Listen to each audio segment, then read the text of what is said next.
And five, four, three, two, one. So, guys, I read this article. I read this article the other day about Reese Witherspoon saying that if she had to do her career today, she wouldn't make it. And because why? And Because five, four, three, two, we one. So, have to guys, do I all the read things. this Um, article. I read this article the other hold on a day second. I've got feedback. One about Reese second. Witherspoon saying, Hold on a second. I have a little bit of feedback. Okay, so everyone, can you hear me now? Just go ahead and thank you. Awesome. Because awesome, great. Thanks. This is my first live stream. So I want to talk about this YouTube article. No, I'm sorry, not a YouTube article. This article on Reese Witherspoon, where she was talking about she was asked if you had to do your career today, if you had to start over, she's like, oh my God, I wouldn't make it because right now today everybody has to write, direct, produce, and market and all the things, and she would never make it because when she was 20 years old, she had no idea how to do those things. And so that's the first topic I kind of want to talk about and really get y'all. One, I want y'all's thoughts. Like, what do you think? Do we have to do all those things? Are we afraid of those things? Because I have an opinion. Um, I feel like, yes, it is totally different in Hollywood right now, but I think it's kind of a good thing. In some ways, we always, if you've ever done a play, you had to market it. Can you guys, I'm gonna make sure everyone can hear me. Yeah, cool. All right.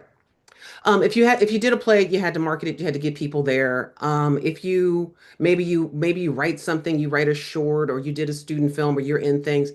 I think that this idea that doing all the things is bad is the problem. Because I know it's a lot of work, so I don't want to try to minimize the amount of work it is, but I kind of want to take a different look at it. Like, not that you wouldn't have a career, because she says later in the interview that talent rises to the top. That talent still finds a way and survives. So I think it's an opportunity, that we get to do more things today. Because if you're just sort of going along, getting auditions, waiting to get hired, waiting to kind of get into the mix, I mean, even back when I was acting in the beginning 20 years ago, only 3% of actors made more than $50,000 a year. So it wasn't working for everybody. It was working for Reese Witherspoon. Love her.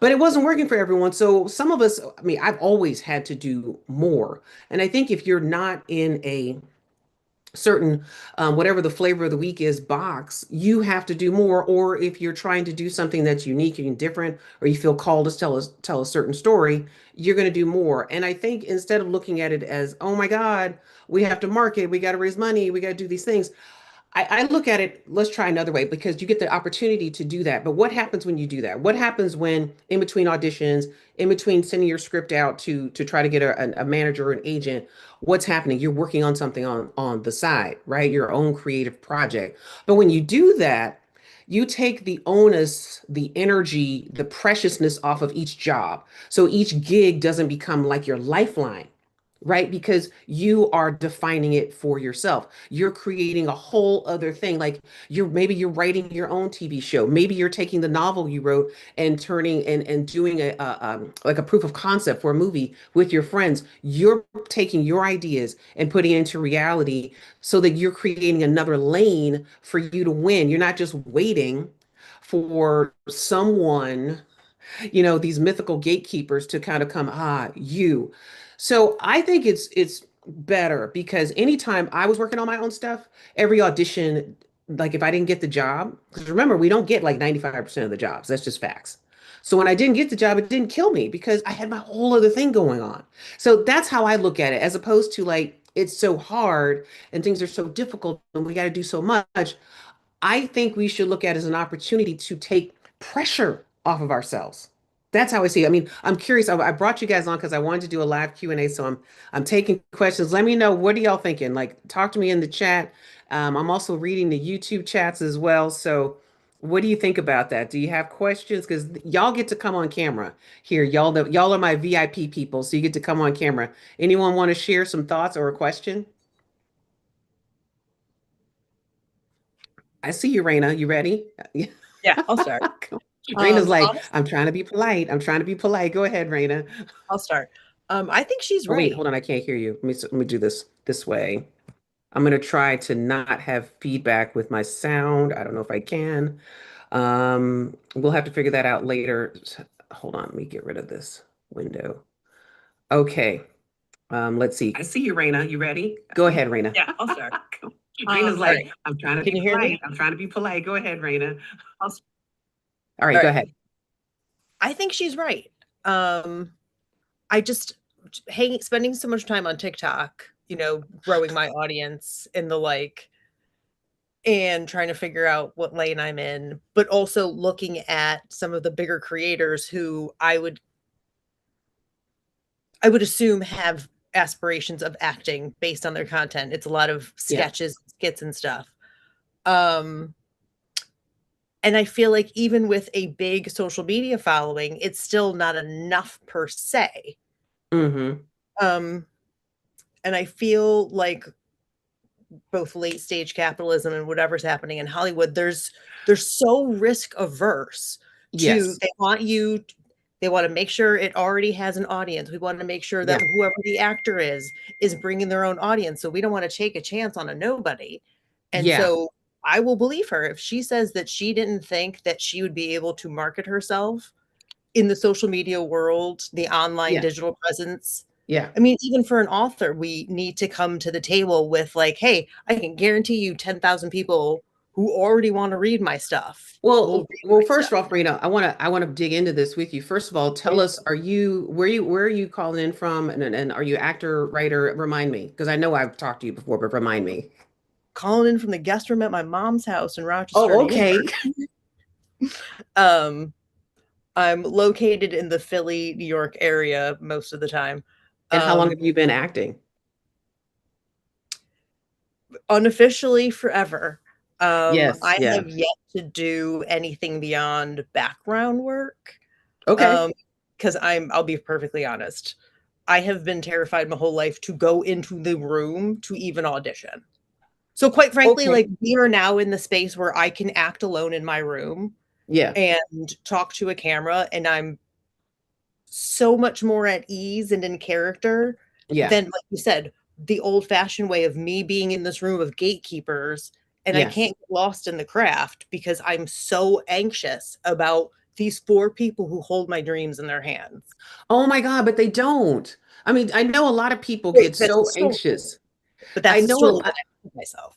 I know we do that to ourselves. Listen, and I'm not trying to say I don't get nervous because of course I do. I totally get nervous. There's so much there, but first let's talk about what you just said. You know, that's kind of the point, I think, of creating other stuff so that when you do go in the room, you take the pressure off of yourself. Like this job, because when you're starting off as an actor and you're like, oh my God, I'm going to be famous. I'm going to make $1 million. And you go into the audition, this is it. This is it. This is everything. And I can finally buy a car and eat and go to Whole Foods and feel amazing. That's like, all the pressure in the world. Where if you are doing something else to create your own future, then you can go and relax because I mean, I remember when I was doing that and I started doing my own things on the side, usually I was so busy trying to get the film or the short or the whatever or the play off the ground that I was like, okay, hold on, I got to run and do this audition real quick. I'll be right back. So the audition was not the end all be all. My life was the end all be all. What I had created was the end all be all. This was a cool opportunity, but it wasn't going to save me. And I think sometimes that's where we get ourselves so tripped up in our head. And it doesn't matter if it's an audition or a meeting with a manager or an agent or what else? What else? All the things that we think they hold our future in their hands because I mean, it's conditioning. It's conditioning so that you come in, hand over all your rights to them, and they give you pennies on the dollar for what they're going to make on this work. That's the last thing I'm going to say. But I want to also talk about because you brought up another question before I let you go, Raina, is like your TikToks. And because you talked about feeling pressure, and I know that's a real thing that we're all feeling pressure to like, you need a brand. What's your brand? What's your social media look like? Um, so I'm going to say that I'll give you a couple of suggestions like that could work for your TikToks because first of all, you are on the one hand, part of it is your online portfolio of your work, whether you're doing, you can do monologue skits or just announcing your stuff, but also it's you. So one thing I heard from Issa Rae's camp, when you're doing your social media, this is for everybody. It doesn't matter what you are, whether you're an actor, writer, director, think about your brand. It's like narrow but deep. So thinking about what you want to represent or what you want to put out on social media, what value do you want to give? What's the purpose of the social media? Just pick whatever it is, like that one or two things you're going to talk about, and go deep, deep, deep, deep, deep, deep. And it's not about being super vulnerable. I don't think, because it's not like a contest on who can be the most raw, because that doesn't always work. I mean, it might, but it doesn't always work. And even when you're doing the sexy thing, I mean, how many pictures by the pool are you going to take? It's like it's just you're a person, and also if you do decide to create other things on the side in addition to auditioning and all the stuff you're doing, you can start talking about that and what you're trying to do, how you're living as an artist, how you're showing up as an artist today. And it doesn't mean you have to post 50 times a day. You can post once a day, 3 times a week, Monday through Friday, and just kind of keep it in the vein. Now, I said all that to say also, y'all have heard how they cast people and they look at their numbers, their social media following, that's a thing. I just want to throw out there, plays are still happening. So if you just are totally social media averse, then I would just say get to work. Do theater. Do theater. Don't force yourself into a box that you don't want to be in. If you decide to do theater, that way you're working as an actor, getting better as an actor, building up that muscle as an actor. And then if you do go on social media, you promote the play. And you don't have to worry about like, this is my life. This is me getting my smoothie. This is me at coffee. Look, here I am again. I'm doing a self-tape. Wow, I'm an actor. If you don't feel like that is something you just don't feel like doing, act. Get into a play. You know what I mean? Like so that way it's like it doesn't, I'm not saying that social media is not important and it isn't like a thing that because Hollywood is trying to find people to buy tickets. So when you have a following, they're like, yes, she can help. Let's go. But there are other ways to be seen. But even when you do the play, we still have to sell the tickets. So we still have to talk to people, right? Yeah. So I just wanted to I think that there's another way, but I think we should. Does anyone else have other thoughts about that? Because what else can we do if you hate social media? I'm just curious. Does anyone else think something? And I'm going to bring up the next question. We have a next question in the box, and we'll also pull in questions off of the YouTube, Simone. So you can do that. Do we have Simone here? Okay, great. You can add some questions off the YouTube. So who's got the next question? I'm going to move on to, I have some questions that I just got DM'd. Oh, hold on. I just got DM'd a question. Let me pull it up really quickly. So this one is, oh, okay, this is a good one. I feel so overwhelmed trying to do everything at once, writing, directing, producing. How do I actually focus and stop the cycle of doing nothing? All right, I love this because you're doing all the things and you end up like kind of paralyzed. So you just you don't do anything because it's all so overwhelming. Like, oh, I'm gonna write this short and then I'm gonna cast myself as the lead because that's who I want to be. Or maybe you're the writer and you're the only one working on it for a while. Like you got to find a director, money, producer, and you can start to become overwhelmed by the process itself. And I would say that the way you focus is it's one thing at a time, one thing at a time. The decision you want to make the project. You pick the project, the one project that you want to make, and you focus on just the next step. Don't worry about winning the Sundance Film Festival with your short. Just just do one thing. And one thing might be send it to an acting class so that they can maybe read it and you can have a table read. That's one thing. And in that process, you may meet actors and start talking to people. So I would say that is how you take the mountain of things that have to be done to create a project to do your own thing is just doing it step by step. And also don't do it alone. These things are challenging to do. So find your kind of your tribe, your film family, and work together. This is especially important for writers. When you've got these great, ideas and scripts, they have to come to life.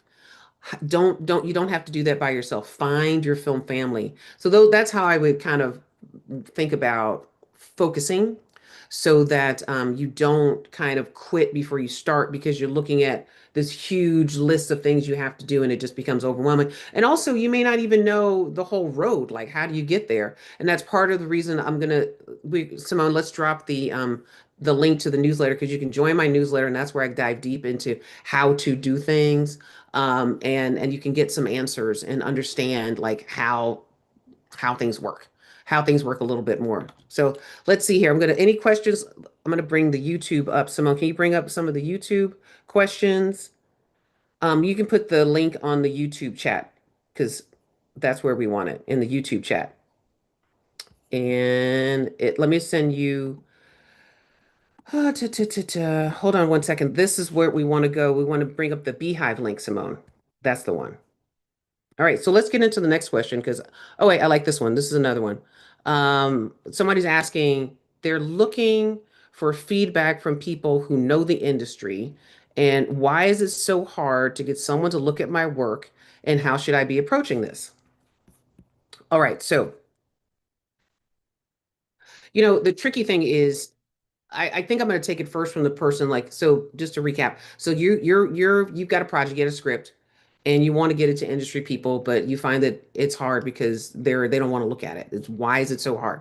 And I know that I get a lot of DMs, people like, look at my project, look at my project, look at my project. So part of it is that anyone who's anything in the industry usually is getting bombarded with people who are like, look at my project, just check it out, just do this, just read my script, just watch my trailer, and there's no kind of consciousness around the fact that this takes time to do that. If you want me to read your script, it's 2 hours.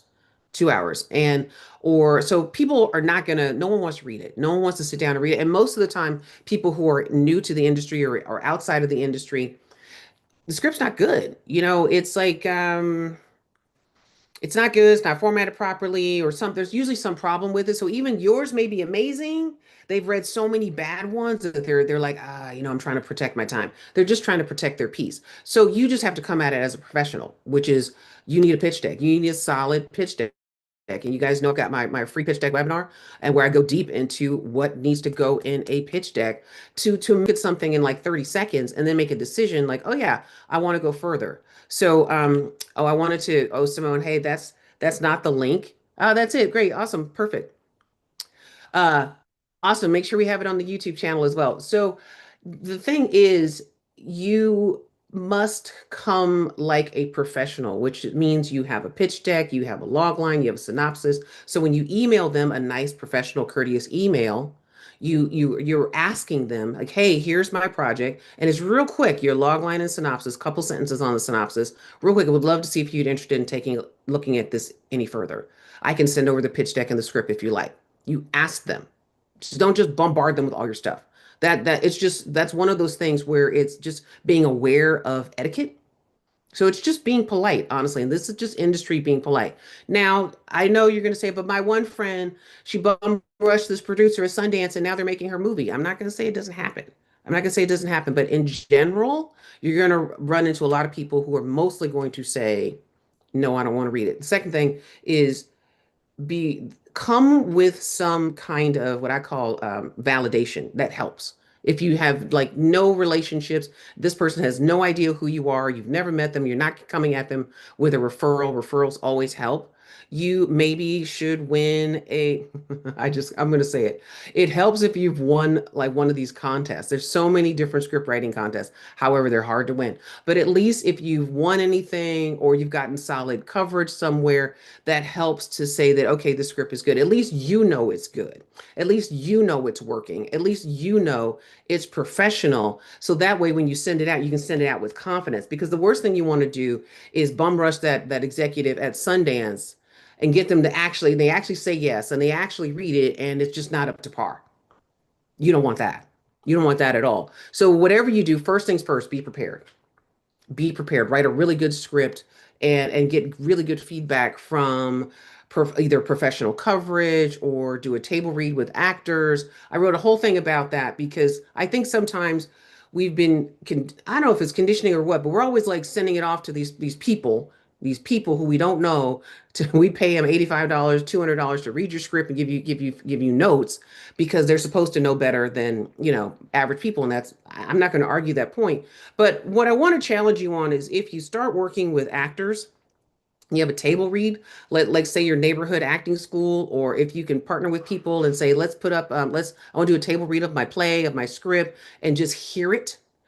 That will teach you a lot. That will teach you a lot because what you have to sort of develop is your own ear, your own eye to be able to know what's working and what not working in your script. You should be reading tons of scripts. You should be watching tons of projects, film, TV that are like your project so that you're able to identify, that's what a good structure looks like, and be able to repeat that in your story. Because when you have that kind of confidence of understanding this is a good story and I know how to tell it, it changes your energy when you do run into them at Sundance because you're not begging anyone to read a script that you're not so sure about. You're really confident and solid in the work. That makes sense? All right, I'm waiting for questions. Oh, Jonathan. Hey, Jonathan. I'm going to bring you up on camera. Let's see. Where is Jonathan? Can you raise your hand and I can see you? You don't know how to raise your hand. I'm going to find, oh, there you are. Cool. I'm going to add you right here. Hi, Jonathan, one of our fabulous writers in the Hollywood Insiders community. How's it going, Jonathan? Tell everybody where you're calling in from. I'm calling in from Charleston, South Carolina. Been writing for about 12 years now. Yep. Awesome. Awesome. So what's your question today? My question is, and it actually stems from the feedback I've been given as a writer trying to define their voice. Okay. Because I don't have, I think I have a voice, but I don't have a specific genre. But when I think I hear a voice, I think I hear genre. So how important is having a recognizable voice versus showing versatility across genres? I think it's more important for you to, first thing I would say, Jonathan, is figure out what kind of jobs, what kind of projects would you love to work on, that you would kill to work on. Yeah. And then write those kinds of projects because when you now who's saying you need a voice? Usually it's an agent or a manager. Why? Because they're selling you. They want to go sell you to these people who are doing sci-fi projects. Oh, well, Jonathan, he's sci-fi. Look at this script. Look at that script. He is a sci-fi master. He would be amazing on your TV show staff. So they have to be able to sell you. So if you say, if they've got a sci-fi opening and you've got something that's like sci-fi adjacent, like it's a little sci-fi and a romantic comedy and like, horror, they don't know what to do with you. They don't know how to sell you. So that's really where the voice is really about. It's really about how the person, the agent, the manager is looking at how do I represent you in the best way so that you and I can both make money. One of my writing teachers ages ago, I used to study at Writers Boot Camp with Jeff. Really intense writing program that I did for 2 years. And Jeff used to always say, whatever script is the first one that pops, that's your box. So make sure you're writing, meaning that that's the box. That's what they're going to see you as. So make sure you're writing something you like or Yeah. love, because whatever one goes, that's now your box. And everyone's going to keep asking you, do that, do that, do that. It's like how we are all doing sequels. Like the industry, they do sequels, they beat it until it's dead in the ground. It's just like because it's a very dangerous, risky business. So the way that we sort of remove some risk is doing what they liked before. And it's the same logic. And it's for actors. It's the same thing. And this goes for actors too. Whatever you start getting good at, that is all they're going to have you do. I think one of my first jobs was crying, visiting my husband in jail. I've been crying ever since. I mean, that was 30 years ago. 30 years ago. I'm still crying. I got really good at it though. I got really good at it. It's the same thing with playing certain types of characters, typecast. That's all that is they have a they wanted to make it easy for everybody to make money. So it's really not a bad I know them kind of making it like bad, but it's not really a bad thing because the whole thing is how can we monetize what you're doing in the fastest way possible? So you gotta pick a lane. You should pick a lane. It doesn't, but you are such a prolific writer. You've got so many scripts. Just give them three in one box, your favorite box, and go boom, and that's it. So that I you got craft, and this is really important for writers who are looking for agents and managers based on the conversation that we've had with managers. And you were at that industry session, Jonathan, where they just need to know what to do with you. So if it's all over the place, they literally don't know what to do with you. Does that make sense? it does. I was a slave for a long time when in my acting days. I was a good slave, and they kept casting me as a slave. So What are we talking? you were talking about typecasting. You went, oh, I when was I was a slave back in the I was a day. good Okay, slave. let's I see. was a real good slave. A real good slave. Let's see. Any other questions? Drop them in the chat or you can raise your hand. I'm happy to see some people here today that I haven't seen in a while. Shaylin's here. Tamashian's here. How do you say your name, Tamashian? Is that correct? I'm guessing. Okay, you're not going to speak to me. All right, that's fine. Like, let's see here. Let me. Oh wait, is this in the Q&A? Oh, I'm sorry. I wasn't muted. Yeah, that is exactly how you say my name, Tamashian. Okay. And I did have a question when the time arrives. Okay, well, I want to take Shaylin's question. Shaylin, are you able to come on camera and ask your question? Because I want to take your question as well. If you're able to come. Hey, Shaylin, let me add Hi. you. Okay, cancel. Hold on. Let me get it up. I'm there we go. Boom. And then Tamashian will do you. So you had a question about for crowdfunding a vertical series or any project, is it best to have a trailer to preview on your funding page versus an online poster of your idea in order to reach your financial goal? Also, do people donate without you having a huge social media following? Okay. So it's two questions. Yeah. Trailer, trailer, poster, and social media following. So I would say the first thing I've always been told about crowdfunding is you want a video. So a video, a trailer behind the scenes, or even a pitch video. They'll tell you about your pitch video where you can be talking directly to camera and intercut it with different things to tell a story of why they should be one of your backers in the project. So yeah, I would say I would do more than a poster. I would do more. You Yeah. want to get as much as possible about what's going on with the project. And there's a lot of Kickstarter and Seed and Spark. They have all the information on all the different things you can do, but I'm a big believer of more. But Yeah. the most important thing is your pitch video, your hero pitch video, because who are they giving the money to? You. You're the face of it. And Okay. it's cool about the project. So you want to have that. Now, when I did my summer violence campaign, because I already had a finished film, we just showed the trailer and images from the film. We focus just on the film. But if you don't have all of that footage, I mean, I had footage for days. If you don't have all that footage, I wouldn't feel the pressure to go out and shoot everything. It can be just whatever you have, and a poster and maybe some ideas of what it might look like, and you talking to camera, pitching it So, why this is the most amazing story ever. And then you should research, and this is something that I'm starting to talk about more, crowdfunding versus equity crowd raising, where the partners have a ownership or revenue share in the project. So it's not just give me your money and go away. It could be come in and then they can have revenue share. And that way you can have investors, small dollar investors who Okay. may which may be more enticing. So if say you want someone to give you, let's say it's a $5,000, pledge, if you give them something back, like a piece of the revenue, ownership in the project, that may be more appealing than, nothing.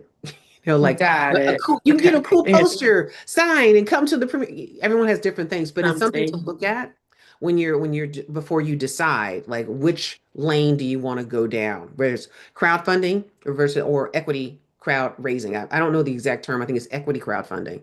Okay. And things like I think the Share platform is doing that. We're going to be talking to the Share platform in the community later this month of July.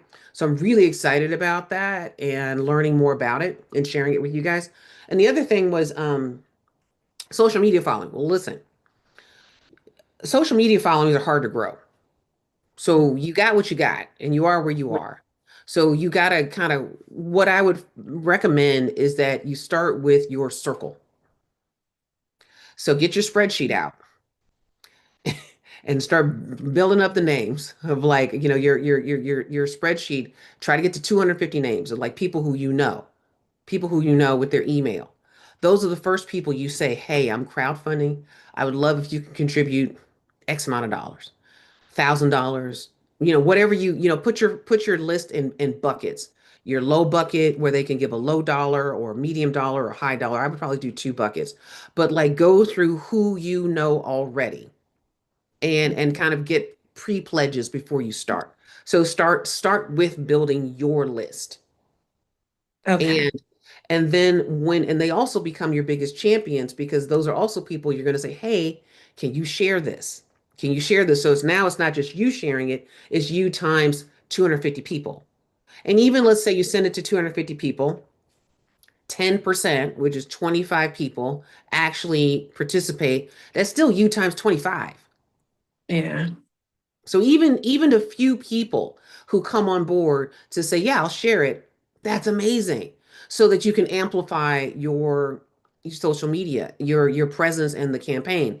So I would recommend that you take the time to get your social media strategy together. This is something that I mean, you can ask Claude, honestly. You can ask Claude to create, Mhm. listen, I'm crowdfunding, I need to raise this much money. Give me a 60-day campaign. It will give you a 60-day campaign that you then just have to execute. And then you can use social media scheduling tools. Like I love Vista. Vista Social is one of my favorites. I love Vista Social, but there are plenty of places that we can start scheduling. So you want to get like the plan out and then the assets. Because the thing about a crowdfunding campaign, when you start doing social media, like we talked about, do you need a video for the campaign? You need video. I mean, like on the campaign page, you need video to run the campaign on social media. Like it's Yeah. like leading up to and through the campaign and a little bit after. So you're gonna need content, content, content, content. So it's not gonna be just what's on the funding page. It's your entire social media that's gonna pop off.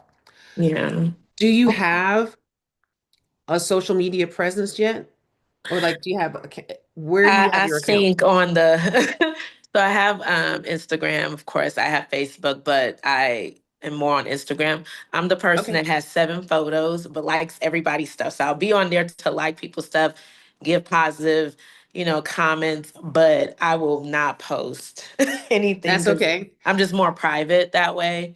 But I like when people are public. I don't know. But I would Well, love it doesn't to. have to be about you. It's about your project. Yeah, I was thinking maybe a separate page of the No. project is don't do that. Okay. Well, No, I understand. it's just double the work Okay. because either page has to be built. Got it. Okay. And even if you do a separate page, make everything a collab with your page. Okay. Every post should be a collab. And you know what I mean? I mean collaboration. I'm Yeah. truncating the word. So I just want collaboration. That way, so you're building everything up together, Okay. right? Yeah. Yeah. So Yeah. think about get your social media plan, get your list of 250 names and emails and phone numbers, a little spreadsheet, however you want to organize yourself. And figure out what assets or social media content you need to create so that you're ready. So that when you start the camp, because there's a pre-campaign, so there's like you have to let people know you're about to launch. Whether you do I'm not quite sure how it's different with the equity, if it's public or if it's just the people who are on the platform. But I know that if you're doing a Kickstarter or a Seed and Spark, it's all about promote, promote, promote, promote out. And it could be, you could just like you want to be able to do this too. Like as you're talking about, hey guys, I'm going to do a crowdfunding campaign, you want to start collecting people's emails. So you want to think about how does that work on the back end? Because it's not sexy. It's not sexy. How are you collecting their Mhm. emails? How are you getting their info? Because you don't, if people are sharing and liking and all this stuff or commenting, you need to be able to get back to them so that you can Got get it. your $5. Yeah. Yeah, that makes Nice. sense. Because Yeah. because otherwise, like, right? Because you want to be able to like reach out to them, like, hey, because everyone who likes or shares or comments is not necessarily going to go to the page and donate. But maybe if you had their email, you send them an email every couple of days, once a week, to remind them, hey, the campaign's going on. They might come in later. Does that make Got sense? it. Yes. So the first part of the campaign is getting your emails together, Okay. your warm people, your warm circle. The next part, you want to start collecting emails to add to that because you want to be communicating by email to everybody. And then think so when you talk to Claude or Chat or whoever, when you're working on your social media campaign, it's a social media campaign and it's an email campaign. Okay. Now you got people to do this with you? I've told a couple of people Yeah. and they're on board. Like they've told me, "Hey, I don't want to be on camera, but I can consult. Oh, I'll be in it or I'll be on the crew if you like." Well, Just to get it fine. started. So I do have a script and I do have stuff. And so now it's like, okay, location. Do you even know where you're shooting? And so I'm in Well, I'm that just talking phase. about the crowdfunding The campaign. I'm only talking. crowdfunding, no. No, no, no. You need I need friends. friends. Yeah. You want a couple of friends, one or two, two or Yeah. three, Yeah. because of all the pieces. And also, Okay. don't do anything else while you're crowdfunding. Just this is my, actually, I worked with a venture capitalist, Mhm. and one thing she always said was, when you're raising money, and that's all you're doing, Okay. because it's a big job to raise money. It's a big job to raise money. It's a big job to run a crowdfunding campaign or crowd equity campaign if that's what you do. But focus so that you're not trying to raise money and go into pre-production. Don't do that to yourself. Got it. Okay. One thing at a time, because you got a day job, right? I mean, Yes. yeah, so you got your day job, you got your life, your family, maybe you got a partner, maybe you got kids. I don't know what you got going on, but all of that is still happening. So you don't want to crowd fund and prep. No, girl, just crowd fund one thing at a time. So get your team together, find people who want to work on the film, who wants to really be working on it, and help with the crowdfunding campaign so that you don't die before you start. It's just you don't want to burn Yeah. out. You No, need, and that's also everyone gets, because everyone likes to show up on set and make a movie, and this money stuff is so like people start having an allergic reaction. Like you yeah. I need have a people. couple of friends that are excited. I've told Good. them, and they're like, because they'll tell me, "Why aren't you starting?" They actually support because I want to do acting too. But you're right, waiting for people. I'm like, well, why don't you do it yourself and don't wait for somebody to tell you that you're talented. You know, you're talented. Why don't you put your vision on there? And so I've told them, and they were like, finally. So I do have a couple of friends I think would definitely want to join me and Yeah, start. you just do it in stages, even the Yeah, crowdfunding stage, and then you move into the development stage because now you got the money. Ideally, you win, you got the money, and now you move into development. But it's stages, so that because it is challenging to do all of this work, I don't want to minimize the work. So take it in stages. That got way it. you Okay. can do the crowdfunding campaign and then sit down for a week, Yeah. and then plan the next stage. Make sense? I'm so happy I talked to you. 'Cause I'm like, Shaylin, get the okay before the cast. Don't get your cast and not know a location. So I'm like, okay, I have that one thing at a time mindset, but Yeah. I didn't know that crowdfunding would be like I knew. Okay, you want to do that in order to get there, but why don't you show them something? You need to record episodes. You need to do something. But it's Yeah, good and to just focus on it. it could be that you want to shoot, maybe you want to shoot enough to make a trailer before you go, like a one-day shoot, Okay. a really quick thing or a scene. Or Yeah, maybe I mean, I'm just throwing out ideas, or you just do a pitch video and you got it. cut it in with different things like your ideas and what you're trying to create. What I recommend, go to Seed and Spark and look at pages. Look at Seed and pages, look at Spark. What is Seed and it? Spark. Yeah, that's a Seed good and one Spark. for filmmakers. I Okay. love Seed and Spark. That's crowdfunding, not crowd equity.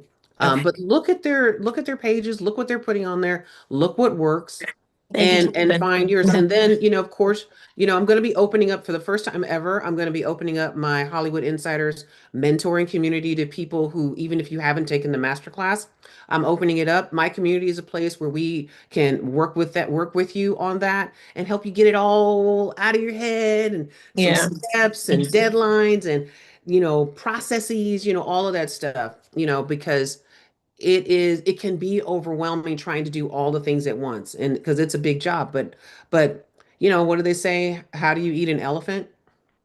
One bite at a time. I was like, you don't. I didn't hear that. I was like, you just don't. But that's the thing.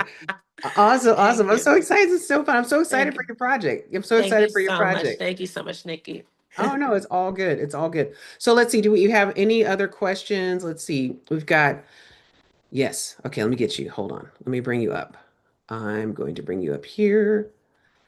All right. So where are you calling in? So Tamashian.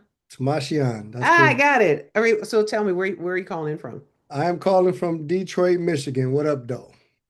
I was born in Detroit, Oh, okay. in Well, the D. What's going on? all So right. Well, tell me, are you actor, producer, writer, director, all the things? writer, director, producer, and as an entrepreneur, I got to jump in and do some of everything if I can't afford to pay people. So I do just about every job on the Yeah. film set that's required. So I can do it all myself, or I can play a certain role, or I can sit back and produce it and understand what's going on. So Oh, that's great. That's great. We need good producers. We need good yeah, producers. yeah, absolutely. What are you So thinking? What you think about today? So my question is like a continuation of Shaylin's. I actually took some money that I made from my movie from Tubi and Amazon and everything, and I funded my own vertical Okay. micro drama series. So it's like Yes. 67 episodes. Each one of them are like a minute and a half to 3 minutes, Okay. and I'm about halfway done editing. So I've got about 35 episodes. That's like rough edits. Okay. So my question is, okay, once I get this thing completed, you know, where do I put this thing up at? And have you Mm-hmm. seen anyone that are actually who's receiving money from these things? Because everybody said, hey, we're starting next month, by the end of the Yeah. summer and the Yeah. fall. And I'm like, this thing made so much money over the Yeah. last couple of years. And I'm like, okay, I'm Yeah. just trying to get my investment back because Yeah. I am the funder. You know what I'm saying? So, well, let's talk about, there's good news and bad news. So let's talk about the bad stuff first. First of all, a lot of times, like the big vertical companies, Real Short, Drama Box, they tend to be, what's the word, insular. They tend to be in-house. Hmm. So they're not usually buying, like it's not like you make an independent film and then they buy it. That's not usually what's happening. They are in-house, they have their own writers, they pay people, they own everything, and it's just a shop, and they're just boom, boom, boom, boom, boom. Right. And their game is volume and customer Right. acquisition. So I have heard that they make like 60 different vertical series for one to be a hit. So they're just churning them out, trying to get one hit out of 60. So that is their model, their business model. So but there are a lot of new places popping up. Tay Diggs has got a new company. Mansa has started getting into vertical dramas. Now those companies, now particularly I know more about Mansa because we have a partnership with them through the Elevate Creative Talents, online school. So they are doing revenue share and they are receiving pitches and looking at vertical dramas. And I'm sure more will come. Other companies will be doing that, but then it becomes revenue share. So then it's like it has to air on the platform and someone has to watch it and click to pay to watch it and all that good stuff. So how do the dollars trickle down to us, the creatives? I don't know yet because we haven't put one up there yet. We are in the process of it, but the theory behind it is, you send it over there and then they share the revenue with you 50-50. We're assuming a couple of things, that there's going to be some kind of transparency that we can see how much money you made. This is the problem you have with every distributor. You worked with Tubi and Amazon, it's like Mhm. show me the money. Right. Show me the number. So we're looking for that. We're expecting something like that. But it's still new, it's still developing. But I don't know of anyone like saying, "Oh, here's my vertical drama," and someone's going to pay you $50,000 cash up front for it. Now that I have not heard of at all. I've heard Or of even splitting the revenue. Like, are they doing revenue sharing right now? Like that's have they what released Mansa's any doing. money? Yeah. Mansa's doing that. I know that TikTok, their app Pine Drama, you can put things up there. So that's let me switch gears here. So one more traditional method is let's go to Mansa, let's go to some of these new places that are actually looking for content and see if they do revenue share. We know Mansa does. All right, cool. Now let's look at something maybe you haven't thought about: Facebook, TikTok, Instagram, YouTube. How can you make money off your vertical on these already big platforms? TikTok is already serializing things. So their sister app, like when you put up episodes, right, it goes on their sister app, Pine Drama. Mhm. And there, I don't know the revenue rules, but you'd have to read it, but you can make revenue off of it from TikTok. How does it work? Not sure. Um, you can have a paywall. You can say, okay, here's the first 10 episodes, guys. You TikTok, my TikTok people, my Instagram people. If you want to watch the rest, you got to come up and become a member. You got to subscribe to my TikTok, to my Instagram to get it, to get behind the paywall. So all of the social medias, TikTok, Instagram, YouTube have a membership, have a subscription-based model. So if you drum up enough numbers, you can say, hey, if you want to come and watch the rest of my 60 episodes, it's so great. You got to pay whatever, 2.99, 3.99, whatever you want to charge. Mhm. So that's another model.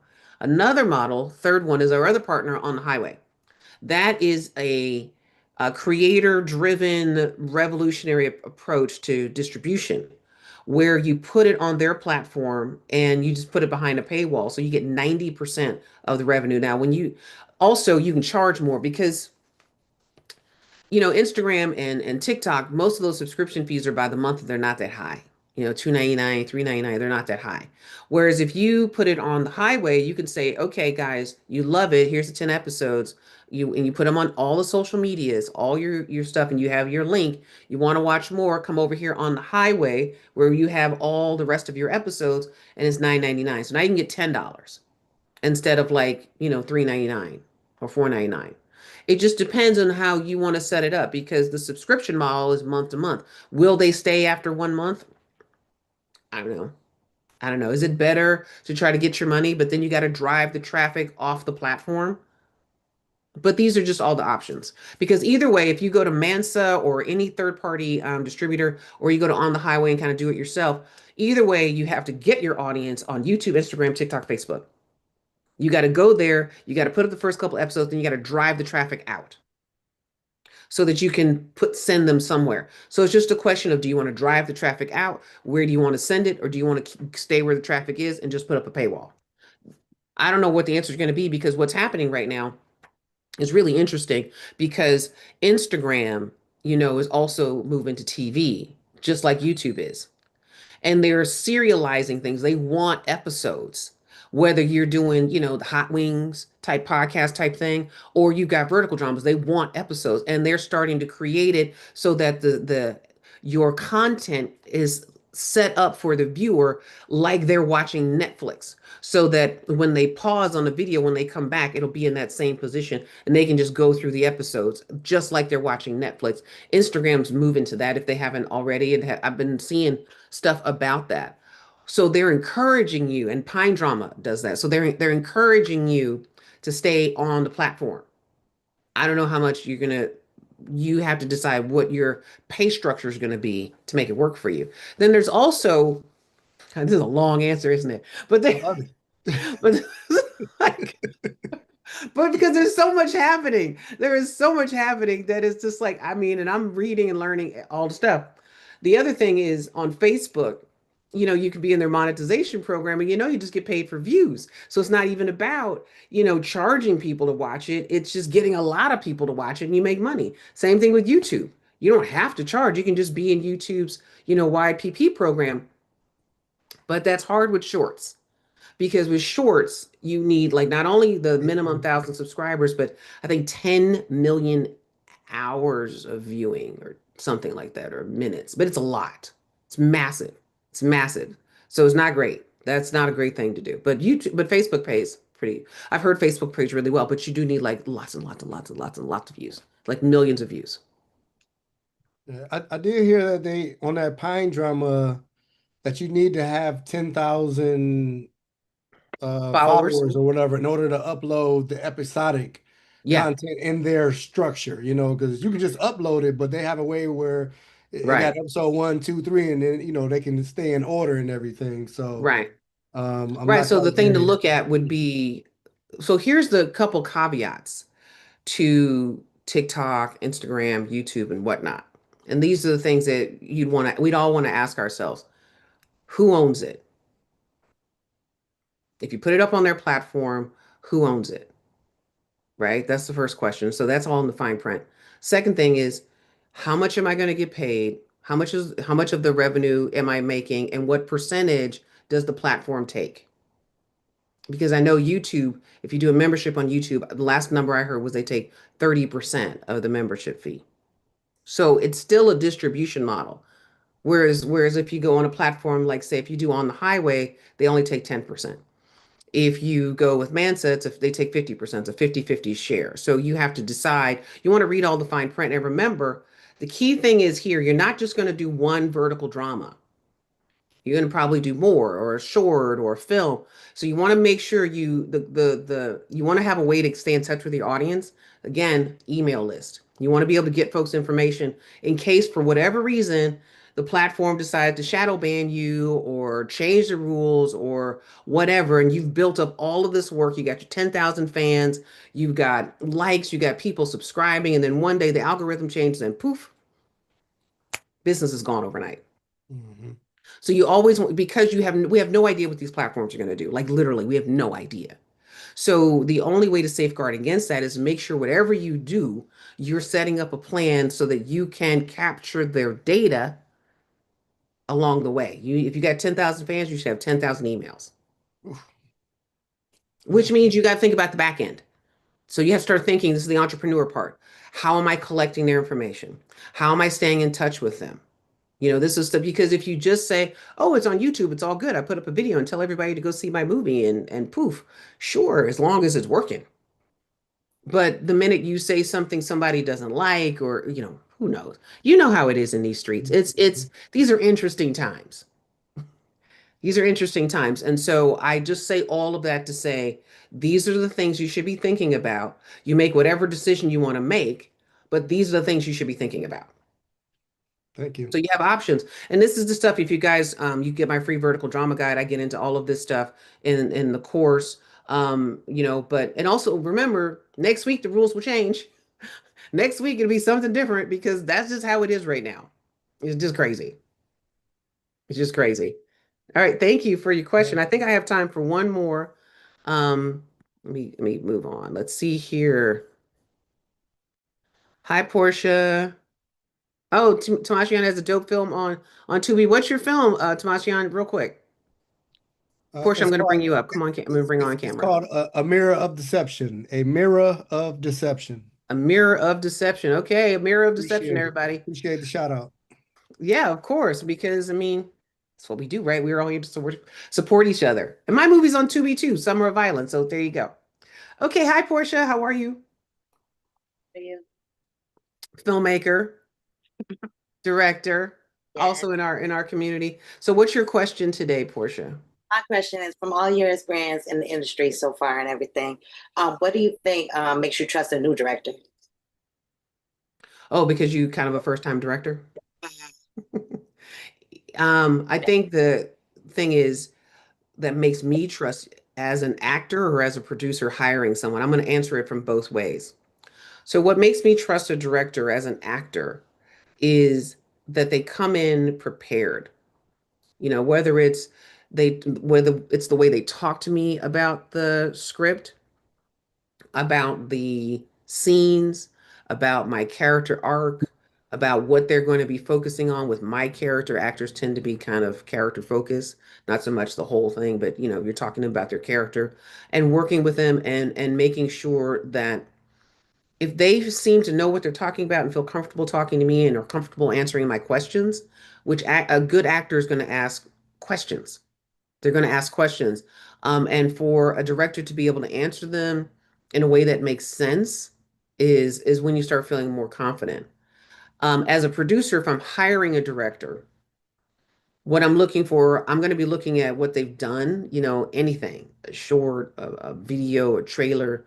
And then also I want to hear their approach to the project, to the script.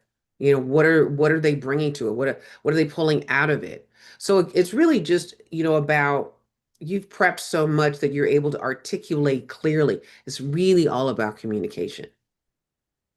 Um, a lot of times for directing jobs that I'm up for, I do a lookbook, even though it's extra and no one's paying me to do a lookbook. I don't have the job. This is just kind of my audition. I will do a lookbook to when I discuss any job that I'm up for as a director. I'll do a lookbook to help instead of just telling my vision, I'm showing my vision. So that's me going above and beyond. I think actually it might be pretty standard, but really prepare. I was just listening to a woman talking about how she got a job in episodic directing as TV directing. And what she did was she watched every episode of every season of the show before she went in. She knew that show. She knew that show backwards and forwards. She loved the show. She had opinions about the show, and she was hired. They almost hired her just for having watched all the episodes and just being that prepared. So I think when we're new, we should be over prepared because that helps people feel comfortable that we're taking the job seriously. You'd be surprised at how many directors don't always prepare and they're kind of flying by the seat of their pants. So we don't have the luxury of doing that when you're trying to break in and get that first job. It's a harder bar to cross. There's like what, how many women directors that are working? Like we can start to count them. So it is a harder bar. So how do you compensate? Preparation, preparation, preparation. Okay, Yeah, yeah. So awesome. Thanks. That's really cool. Let me see if we have any questions from YouTube. Let's see if you guys want to put any of the questions in from YouTube, that'd be great. Otherwise, highway. Yeah, otherwise, that is our first YouTube live stream, y'all. Thanks for coming in. And yeah, we'll see you next time. Like and share. Like and share.